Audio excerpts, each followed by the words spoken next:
Involved in our community over the years through scouting programs, CYO, and high school track coaching, substitute teaching, and many other local activities over the years. Paul and his wife Nan are also the proud parents of a United States Marine that made the ultimate sacrifice. Ladies and gentlemen, please welcome Mr. Paul Zadoway.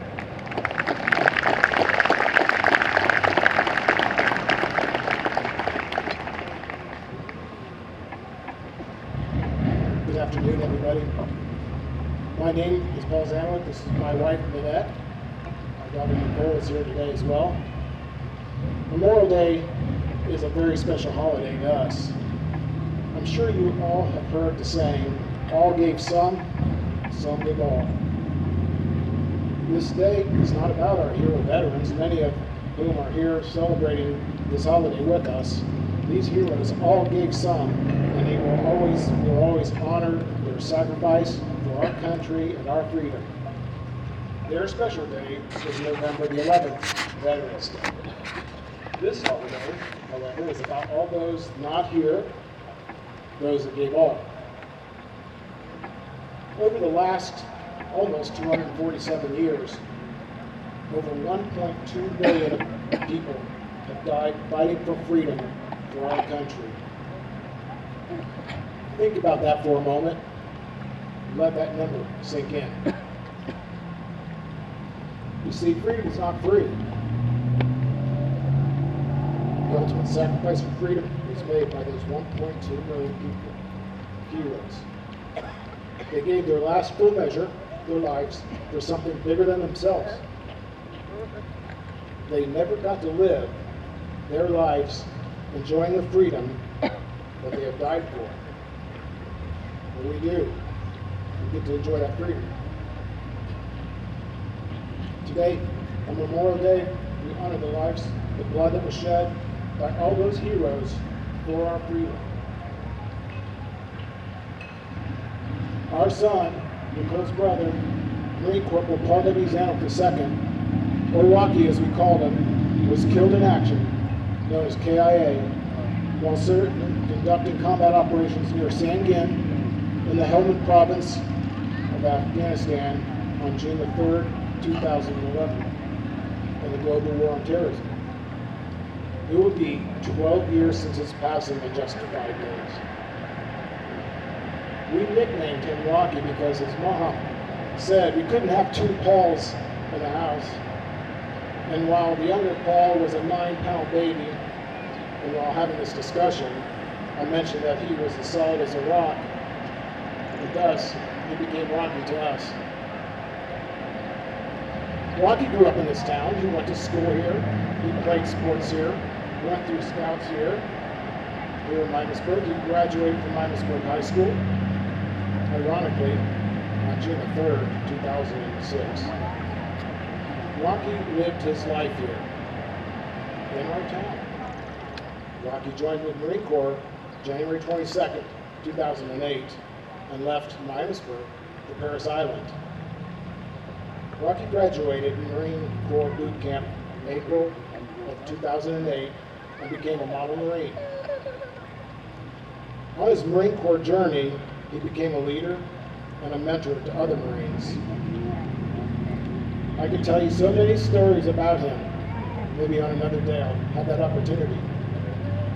Our son was one of those 1.2 million people that made the ultimate sacrifice, died for, fighting for, to preserve freedom and our way of life. Those stone monuments right over there have the names of 74 others from Miamisburg that made the ultimate sacrifice. Thomas Eagle from World War I is one of them. Richard Stalder and Willard Wolf from World War II is on those stones. Jesse Widener from the Korean War. And the last casualty from Miamisburg since our son was Gary Lee McKinney, whose name we mentioned earlier, killed in action in Vietnam. Those men left our town and they went to fight our enemies on foreign soil. They never came home. They never got to live their lives in the freedom they died to preserve.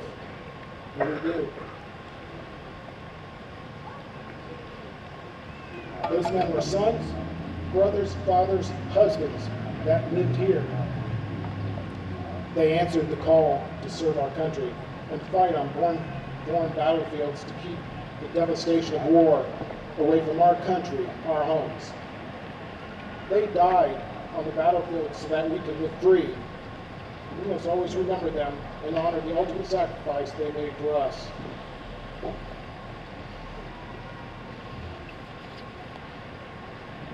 I would like to share another perspective this Memorial Day that I did not understand until our son came home from Afghanistan in a flag basket. For our family, for the McKitty family, the Stalder family, the Wolf family, for all of the families of all of those heroes etched in those stones, every day is Memorial Day. These families are known as Good Star families, as their loved ones died in combat or in the war zone. The supreme sacrifice their loved ones made is carried by the family they left behind. These families' lives are changed forever. This is the true price of freedom, the price that is borne by these families. They live with, endure the grief, the sacrifice, and the loss of their beloved family member for the cause of freedom. You have likely heard the phrase, freedom is not free. That statement goes to the core of our soul. It has a very real meaning to all of us, our families. The cost is immeasurable. On this day, on this Memorial Day, please remember the true price of freedom. Always remember, freedom is not free. Always honor and remember our heroes who made the ultimate sacrifice on our behalf, particularly this day, Memorial Day. Please also remember the families that bear the cost of freedom. Before you leave here today to celebrate the freedom that we've been blessed with, please take a moment to walk a few feet over there to those monuments. Please read those names of our heroes who sacrificed their lives for us so that we can enjoy our lives in the freest country on earth. Please say the names of one or more of those heroes. Say them out loud. It is said a man dies 2 deaths. The first is when he stops breathing. The second is when they stop saying their names. Today, at 3 p.m., please join other Americans in a national moment of silence. And lastly, please pray for or send warm thoughts to the families that endure the true price of freedom. Thank you so very much. Please have a blessed Memorial Day.